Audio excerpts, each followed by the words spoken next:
el pasado, muchos cristianos emprendían un viaje sagrado, una peregrinación a la ciudad de Roma.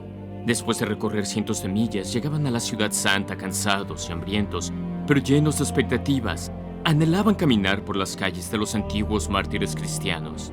Casi al final de su viaje, la iglesia más importante de Roma, la Basílica de San Pedro, desaparecía de su vista a medida que recorrían las angostas calles de la ciudad. Me gusta imaginar lo que pensaban esos peregrinos. ¿Cuándo llegaremos? ¿Cómo será? ¿Cuánto falta? Y luego, giraban en una esquina y de repente la Plaza San Pedro los recibía con los brazos abiertos.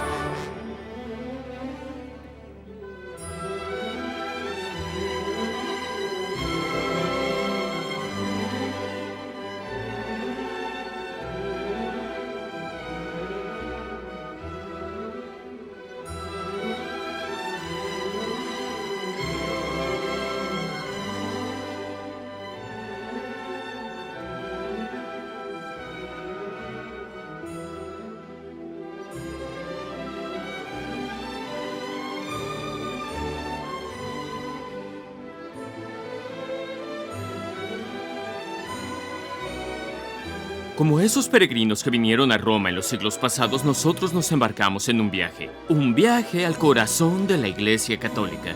Pero no estamos solos, millones de personas han emprendido una peregrinación de fe. Y nos remontaremos hasta los inicios del cristianismo.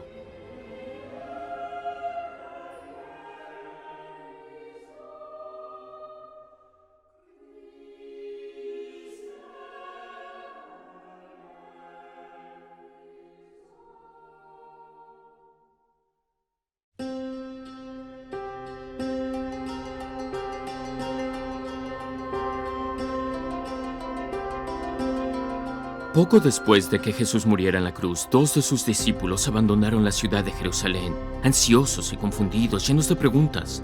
Creían que todo lo que habían anhelado en Jesús se había extinguido en la cruz. La Biblia nos dice que mientras ellos hablaban y conversaban, Jesús mismo se acercó y se fue con ellos, pero sus ojos no pudieron reconocerlo.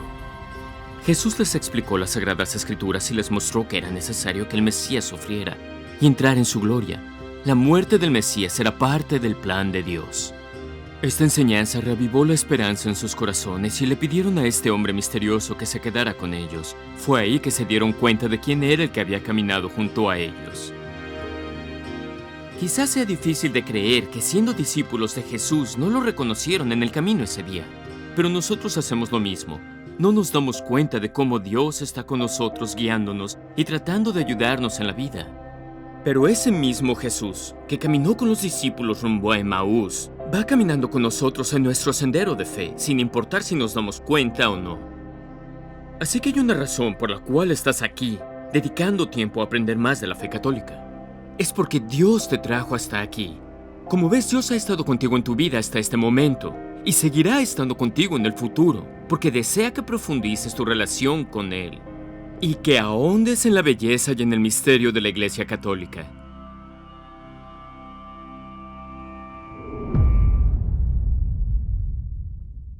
Padre Leo, ¿qué consejo le darías a las personas que quieren cultivar su fe para profundizar realmente su relación con Dios, con la Iglesia Católica y con Cristo? Sí, yo creo que lo primero que le diría a esas personas es que se relajen. Dios ha estado presente. Él entiende. No importa en qué momento espiritual estés en la vida. No importa si vas a la iglesia porque tu pareja, tú sabes, cultiva su fe o si has ido a la iglesia pero nunca has podido entender nada. Estos son realmente momentos importantes en los que Dios te revela un poco más de su gran plan, día a día. Así que yo creo que lo primero que haría es decir, confía en que Dios sabe cuál es tu situación. Él ama tu situación, pero también quiere que conozcas la mejor versión de la vida, incluso la mejor versión de ti. Entonces, esta apertura a Dios y la confianza en Él puede ser un poco intimidante para algunas personas. Ellas piensan, si voy a profundizar mi relación con Dios, quizá me pida que haga cambios y tal vez en este mundo ya no pueda divertirme más. ¿Qué le dirías a alguien que podría tener estos temores? Yo sentí ese mismo temor, ¿sabes? Cuando finalmente admití que Dios es real y que Dios tenía un plan para mí, automáticamente pensé que iba a tener que renunciar a mis costumbres. Y eso no es cierto. Tal vez exista una necesidad Por ejemplo, si un niño está jugando con algo peligroso, los padres se lo quitarán, porque los padres no solo saben lo que es mejor para el niño, sino que aman a ese niño. Y Dios, como Padre amoroso, quiere hacer lo mismo por nosotros. Y lo que es más importante, si queremos confiar en quien nos creó, en quien nos ama, y en quien tiene un plan para que nosotros experimentemos las cosas más increíbles, cosas que ni siquiera podemos imaginar. Si queremos confiar en este guía, por decirlo así, que es Dios, Él nos brindará felicidad. Y para serte honesto, ya ni siquiera vamos a querer de esas cosas que creíamos que nos hacían tan felices. Ya no importará porque tenemos algo que es mucho mejor. Así que en el camino puede haber retos, quizá debamos tomar ciertos desvíos en nuestra vida, tal vez puedan existir giros y cambios que debamos realizar en la vida. Sí, si supieras todo acerca de tu futuro, entonces serías Dios. Pero como las personas no conocen su futuro, creo que confían por naturaleza. Sin importar si creen, si son religiosas o no, se despiertan cada mañana y se acuestan cada noche, conscientes de que habrá un nuevo día, que habrá una nueva experiencia. ¿No sería mejor si tuvieran la plena convicción de que Dios está con ellos realmente? Y aunque sin duda alguna creo que la vida es un viaje, porque Dios quiere llevarnos a las montañas más altas para disfrutar de las mejores vistas, también creo que es una peregrinación, porque van a surgir desafíos en la vida. Es decir, incluso los ateos creen eso. Pero al menos nosotros tenemos la esperanza de que, si enfrentamos los desafíos con Dios y a través de Dios, esto nos ayudará a ser mejores. Entonces, ¿qué podemos hacer para fortalecer esta amistad con nuestro Ah, Señor? Esa es una muy buena pregunta porque Dios se hizo uno de nosotros y a eso lo llamamos la encarnación. Y Él no quiere ser solo nuestro líder y nuestro Dios divino al que veneramos. También quiere ser nuestro amigo.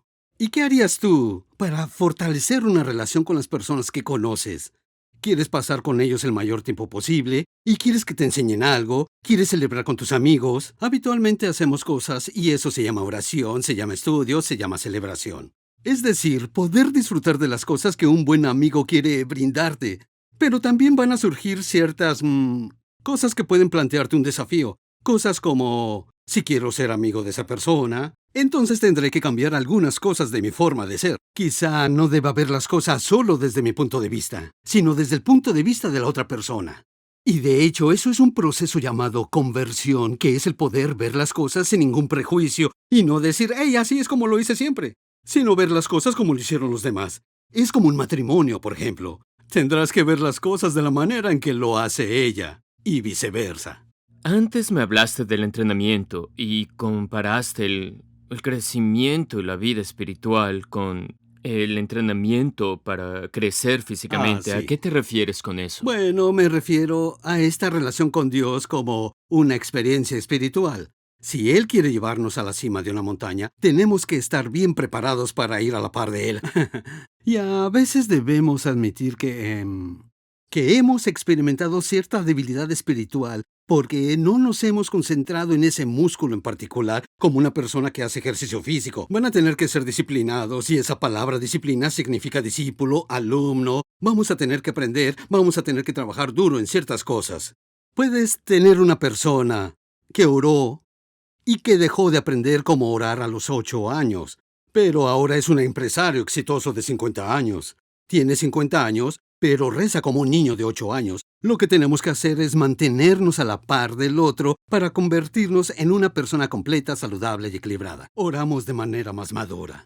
¿Qué consejo le darías a alguien que dice quiero dejar el nivel de oración de un niño y deseo seguir avanzando? ¿Qué consejo le darías para iniciar una vida de oración más profunda? Bueno, creo que es como establecer una relación más fuerte. Y tenemos que dedicarle tiempo. Vamos a tener que estar rodeados de personas que nos alienten. Por eso es difícil hacer ejercicio solo. Se necesita un compañero. Necesitas una comunidad de personas que también crean en lo mismo que tú quieres para ti, que como dijimos, es una versión mejor y más saludable de ti. Y luego vamos a tener que realizar algunos cambios en nuestra vida. De forma que no solo hagas ejercicio durante 1 hora, comas 6 hamburguesas y te vayas a casa. Vamos a tener que asumir que toda nuestra vida va a cambiar algo cada vez poco a poco hasta llegar al lugar donde queremos estar.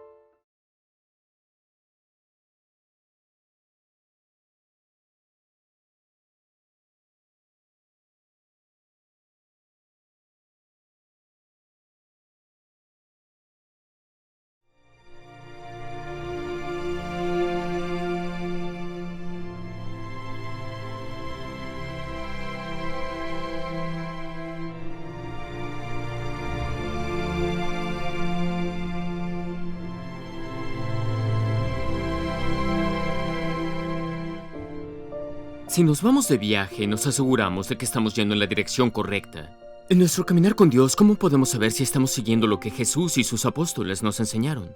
Los antiguos cristianos elaboraron una breve declaración de fe llamada Credo, que resume las principales creencias cristianas que les fueron transmitidas. Creo en Dios, Padre Todopoderoso, Creador del cielo y de la tierra. Creo en Jesucristo, su único Hijo, nuestro Señor. Creo en el Espíritu Santo. Creo en una iglesia que es santa, católica y apostólica. Este credo se utilizó como símbolo de unión entre los creyentes, ya que los vinculó con las creencias del cristianismo primitivo. Y los cristianos describen su credo como símbolon. El término símbolon puede parecer antiguo y misterioso, pero no se me ocurre otra expresión que describa tan maravillosamente la importancia del credo y lo que significa en la actualidad. El término griego símbolon a menudo describía un sello de arcilla que se partía en dos y se entregaba a dos personas como un signo de reconocimiento entre ambas. Por ejemplo, si dejara un objeto de valor o hiciera un depósito financiero con el dueño de una tienda, partiríamos el sello y nos quedaríamos con una mitad cada uno. Si al poner las piezas juntas estas coincidían perfectamente, confirmaba mi identidad como verdadero dueño y mi relación con el dueño de la otra mitad. Así que cuando los cristianos describían su credo como un símbolo, significaba que el credo era un signo de identidad y comunión cristiana entre todos los creyentes. Cuando el credo que recitabas coincidía con el credo de la iglesia primitiva, sabías con certeza que compartías la misma fe que proclamaban Jesús y sus apóstoles. En esta serie vamos a analizar los distintos elementos del credo cristiano tal como ha sido transmitido a lo largo de los siglos en la Iglesia Católica. Pero ahora comenzaremos por analizar los tres temas introductorios básicos. En primer lugar, ¿por qué nos creó Dios? ¿Y por qué nos invita a tener una relación con Él? Después de todo, Dios es Dios, Él no nos necesita, es completamente feliz solo. ¿Por qué nos creó? En segundo lugar, ¿quién es este Dios? Quizá hayas oído a los cristianos describir a Dios como la Santísima Trinidad, el Padre, el Hijo, el Espíritu Santo, pero ¿qué significa eso, la idea de que haya tres personas en un solo Dios? Y prácticamente, ¿qué diferencia supone esta noción de Dios como Trinidad en mi vida? Y por último, analizaremos brevemente la primera palabra de ese credo cristiano. Creo es la primera palabra. ¿Qué significa cuando un cristiano dice creo? ¿Y cómo puede ser la fe la respuesta adecuada a nuestro Dios? Todos emprendemos un viaje y ese viaje comienza desde el primer momento con la vida misma, ese regalo que Dios nos da, que vemos revelado en los primeros versos del primer libro de la Biblia, Génesis, donde vemos la creación de Dios. Dios nos crea por un acto generoso de amor, porque Él no necesita crear, no lo engrandece de ningún modo la existencia de otra cosa, Él es completamente feliz consigo mismo. Pero Dios nos invita en su generoso amor, nos invita a compartir la vida en este viaje con Él, para relacionarnos con Él. Y ahí es donde comienza este viaje. La historia de la salvación, o el plan de salvación de Dios, es la más grande historia de amor nunca vista. Porque Dios no solo nos creó libremente, por amor y por su amor. Incluso cuando la humanidad cayó en pecado, Él envió a su único Hijo, para ser parte de la historia, para compartir nuestra humanidad, para redimirnos del pecado. Y como si eso no fuera ya grandioso, su Hijo murió en la cruz por nosotros, para liberarnos del pecado. Y luego envió al Espíritu Santo para habitar en nosotros y así vivir constantemente en su amor. Cuando analizamos este plan de salvación, este plan amoroso del Padre, vemos que Dios en sí mismo es puro amor. De hecho, las Sagradas Escrituras nos dicen que Dios es amor. Los que aman siempre quieren revelarse a sí mismos ante los que aman. Y Dios no es distinto. Desde el primer momento, Dios se ha revelado a sí mismo como el único Dios. Y esta es la revelación especial del Antiguo Testamento. Dios revela a su pueblo que Él es el único Dios y les pide que profesen esta revelación siempre, como signo de fidelidad hacia Él. Pero en Jesucristo, en la plenitud de los tiempos, obtenemos una revelación más completa de quién es Dios. Como se explica en el Catecismo, Dios es uno solo, pero no es solitario. Y en Jesús encontramos que Dios es una trinidad de personas, el Padre, el Hijo y el Espíritu Santo, una comunión eterna de amor. Y es por eso que Él nos revela este secreto tan íntimo sobre sí mismo. Nos invita a esa comunión de amor para compartirla con Él. Y ese es el maravilloso regalo de la revelación de Dios como Trinidad. Esto es difícil. Tratar de entender el misterio de la Santísima Trinidad sería dedicar el resto de nuestra vida, más bien el resto de la eternidad contemplando este gran misterio. Pero cuando les hablo a los jóvenes sobre la Trinidad, comienzo con la idea de que Dios sabe todo. Trato de que ellos piensen qué significa eso, que Dios sabe todo perfectamente, incluso se conoce a sí mismo muy bien. ¿Qué significa eso? Piénsalo, tú y yo tenemos una imagen de nosotros mismos en la mente, una idea de nosotros mismos, pero eso permanece como una idea. Pero con Dios, que lo sabe todo e incluso se conoce a la perfección, todo lo que está en su interior debe guardar relación con su ser. Así que la noción de sí mismo de Dios es tan real que lo materializa. Es Él mismo. Y esa es la segunda persona de la Trinidad, Dios el Hijo. Pero Dios no es solo omnisciente, Él también es amor. Y entonces el Padre mira al Hijo con una emanación de amor y se entrega por amor al Hijo. Y el Hijo, a cambio, se entrega totalmente todo lo que es por amor al Padre. Y esa emanación de amor entre el Padre y el Hijo es tan real que se manifiesta en una tercera persona, el Espíritu Santo. El Espíritu Santo es el lazo de amor entre el Padre y el Hijo. Si te parece que esto es muy difícil de comprender, no te preocupes porque estás bien acompañado. Algunos de los teólogos más importantes de la historia de la Iglesia han luchado y lidiado con este misterio de la Santísima Trinidad. Pero quiero cerciorarme de que entiendan algo. Y ya hemos explicado este concepto, que la vida íntima de Dios está relacionada con el amor. De hecho, Dios nos demostró esto a través de la forma en que creó el amor humano. Piensa en la relación amorosa más profunda entre los seres humanos, el matrimonio y la vida familiar. ¿Qué pasa entre un esposo y una esposa? El esposo se entrega a sí mismo por amor a su esposa, emocional, espiritual e incluso en el acto matrimonial físicamente a su esposa. Y ella, a cambio, se entrega a sí misma todo lo que es por amor a su esposo, todo su ser emocional, espiritual y físico. Y esa emanación de amor entre el esposo y la esposa es tan real que 9 meses más tarde debes darle un nombre. En otras palabras, es encarnado el amor verdadero entre esposo y esposa en una tercera persona, un hijo.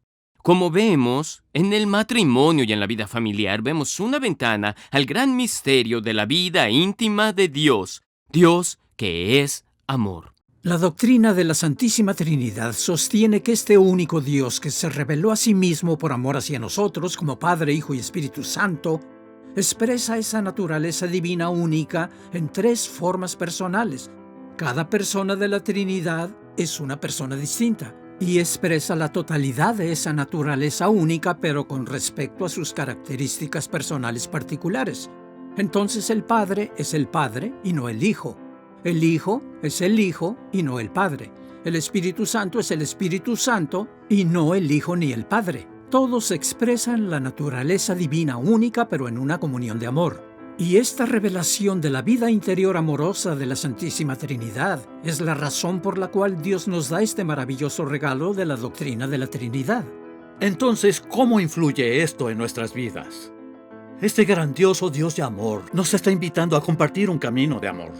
Y solo cuando vivimos totalmente en este amor de Dios, nosotros como seres humanos nos sentiremos satisfechos. Como dijo San Agustín, el gran teólogo de la Iglesia primitiva, nuestros corazones no tienen descanso hasta que encuentran su descanso en ti, Señor. Así que la respuesta adecuada al Dios que se revela a sí mismo ante nosotros por amor es lo que llamamos fe, que tiene 2 componentes. Uno es el intelectual. Nosotros aceptamos todo lo que Dios nos revela sobre sí mismo, y todo lo que creemos por fe le decimos sí. Pero también tenemos que decir sí con nuestra voluntad, como un regalo de nosotros, la totalidad de nosotros, un apego total a Dios, quien se revela ante nosotros por amor. Y de eso se trata la fe. Tiene sus 2 componentes. Primero, creer, pero también encomendarnos a Dios a través de una ofrenda total de nosotros mismos. Así que la fe es más que un conjunto de fórmulas y doctrinas, conocimientos previos o habilidades que debes incorporar. En última instancia, la fe es una relación con 3 personas, un Dios. Y esta fe, esta relación va a transformar toda tu vida. Dios te está invitando a esta relación de amor y fe con Él. ¿Cuáles son los principales puntos que queremos aclarar? Primero, Dios, que es infinitamente perfecto y bienaventurado en sí mismo, no nos creó para aumentar su propia felicidad. Más bien eligió libremente crearnos por su propio amor y bondad, para que podamos compartir su dichosa vida.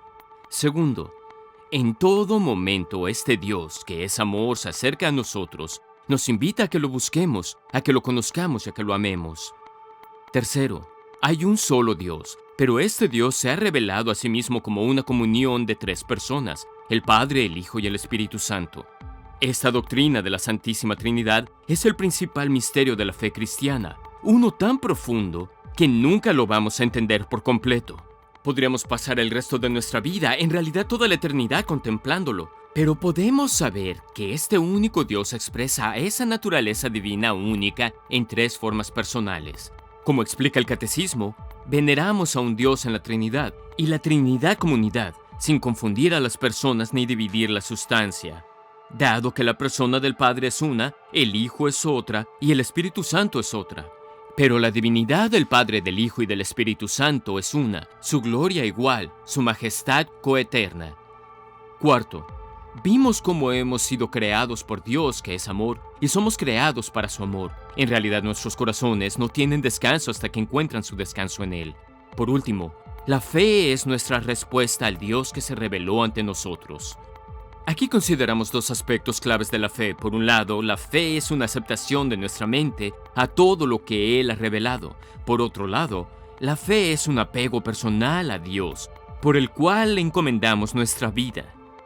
Ahora, analicemos con más detalle cómo le respondemos a Dios por fe en nuestra vida cotidiana. Hemos hablado sobre este maravilloso camino de la fe. Entonces, ¿cómo empezamos? Bueno, se empieza por escuchar la invitación de Jesús. Mientras Jesús caminaba por Galilea, se encontró con cobradores y pescadores y les habló sobre las cuestiones esenciales de sus vidas y les dijo, vengan, síganme.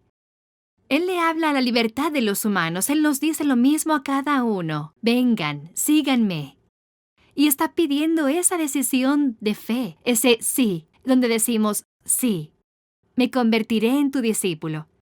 Y hacer eso es embarcarnos en la aventura más emocionante posible de la vida humana. Ahora, para algunas personas, esta idea de una aventura junto al Señor suena intimidante tal vez, renunciar al control de mi vida y no saber hacia dónde me va a guiar. Sí, lo sé, muchas personas temen decirle que sí a Dios. Ellos preguntan, ¿Dios me va a pedir que haga algo que no quiero hacer? ¿O va a enviar algún tipo de sufrimiento a mi vida? Bueno, Jesús continuamente nos dice, no tengan miedo. Él nos ama y sabe lo que es mejor para nosotros, y Él va a mandar las más perfectas circunstancias a nuestra vida para que nos guíen a la vida eterna. Así que el primer paso es dar ese sí de fe. ¿Qué implica ese sí de fe? Prácticamente, ¿qué tengo que hacer en mi vida si quiero convertirme en seguidor, un discípulo de Jesús? Yo creo que el primer paso es tomar la decisión de dedicar tiempo todos los días, donde fomentarás esa relación con Dios a través de la oración. Y debes comenzar con una cantidad razonable de tiempo, quizá 15 minutos, 20 minutos, especialmente en la mañana, en los que vas a dedicar ese tiempo a orar con Dios, a escucharlo a través de su palabra y a profundizar esa relación con Él. Y si no estoy familiarizado con la oración, habrá personas que se sientan intimidadas cuando se enteran de que los cristianos hablan con Dios y rezan, y a lo mejor piensan que es algo esotérico o algo para las personas espirituales más avanzadas. Pero al parecer Jesús convocó a las personas comunes a mantener una relación o conversación con Él a través de la oración. Entonces, ¿qué consejo nos dio Jesús en cuanto a cómo rezarle? Sí, bueno, es muy sencillo. Son niños que hablan con su Padre Celestial. Y de hecho, cuando los discípulos le pidieron a Jesús que les enseñara a orar, Él les respondió enseñándoles la oración que nosotros llamamos Padre Nuestro. Y esa oración, creo, contiene los 3 elementos esenciales de una plegaria que son parte de toda oración. Primero, al comienzo del Padre Nuestro, nos enfocamos en Dios. Padre nuestro que estás en el cielo, santificado sea tu nombre. Estamos alabando y agradeciendo a Dios por lo que hizo por nosotros. Y cuando hacemos eso, en realidad entramos en la zona de la verdad. Y todos nuestros problemas, que nos pueden parecer muy grandes a veces, desaparecen. Y empezamos a pensar que Dios tiene el control, que nos ama, que Él está ordenando nuestra vida con su sabiduría. Ese sería el primer paso. Bien, con la alabanza reconocemos que Dios tiene el control de nuestra vida, reconocemos su bondad en nuestras vidas. ¿Cuál es el segundo paso que aprendemos? El segundo paso es cuando le pedimos a nuestro Padre que cubra nuestras necesidades. Así que simplemente le mencionamos las cosas que necesitamos, que deseamos. Eso es una petición. Así que nosotros rezamos, danos hoy nuestro pan de cada día. Y así, con verdadera simplicidad, le comunicamos nuestras necesidades. Claro, Él sabe lo que necesitamos, pero Él quiere que nosotros se lo pidamos. Entonces tenemos que rezarle a Dios, decirle que lo amamos, reconocer su bondad en nuestra vida, recurrir a Él con las necesidades. Dijiste que hay un tercer aspecto de la oración en el Padre Nuestro. El tercer elemento es pedirle que nos perdone por lo que no hemos hecho bien. Y entonces rezamos, perdona nuestras ofensas, como también nosotros perdonamos a los que nos ofenden. De una forma muy simple reconocemos ante Dios cómo hemos pecado y le pedimos que nos perdone. Al mismo tiempo, elegimos perdonar a quienes nos han ofendido. Muy bien, son tres aspectos de la oración que hemos aprendido de lo que Jesús enseñó al rezar el Padre Nuestro. Alabamos a Dios, le decimos que lo amamos, le comunicamos nuestras necesidades y le pedimos perdón por los pecados. Ahora, te haré una pregunta. ¿Qué le dirías a alguien que dijo que sabe que rezar es muy importante y que estas tres formas son útiles, pero que no tiene tiempo, que tiene una vida muy ocupada, y que le es difícil orar y ha tratado de rezar y no ha percibido la cercanía de Dios? ¿Qué consejo le darías a alguien que trata de poner en práctica estos aspectos de la oración? Primero le diría que si estamos ocupados para rezar, estamos muy ocupados. Porque, ¿qué podría ser más importante en la vida que tener una relación con nuestro Padre Celestial que nos guiará hacia la vida eterna? Piensa en un matrimonio. Si los cónyuges estuvieran tan involucrados en sus empleos y en sus otras actividades que nunca pudieran estar juntos y conversar, ¿qué tan fuerte sería ese matrimonio? Entonces, si queremos mantener nuestra relación con Dios, que nos ama, tenemos que hablar con Él a diario en oración y tenemos que ser fieles. Claro que no siempre va a ser una gran experiencia espiritual o experiencia emocional, pero todos los santos nos alientan con firmeza. Perseveren. Sigan así, simplemente perseveren, y antes de que se den cuenta, ese Dios estará cambiando cosas en su interior y empezarán a ver cómo Dios trabaja en su vida. Jesús dijo, yo he venido para que tengan vida y para que la tengan en abundancia. Él le pidió a muchas personas que lo siguieran, los invitó a orar con Él, a aprender de Él y a vivir una vida distinta, una que siga el plan de Dios. Pero no todos respondieron a ese llamado. Algunos respondieron que estaban ocupados, otros no estaban dispuestos a aceptar los cambios que Jesús les presentaba. Y hubo otros que dudaron porque no se sentían dignos. Pensaban que sus pecados eran demasiado graves. Pero Jesús también los convocó a ellos, y los que sí respondieron a su llamado experimentaron las bendiciones en abundancia de una vida con Él. Ese mismo Jesús te está invitando a que te acerques más a Él. ¿Qué le vas a responder? ¿Harás tiempo para rezar con Él? ¿Estarás dispuesto a crecer y a realizar los cambios que te pida? ¿Vas a perseverar en el camino de la fe? ¿Vas a reconocer al único que te está guiando en este camino?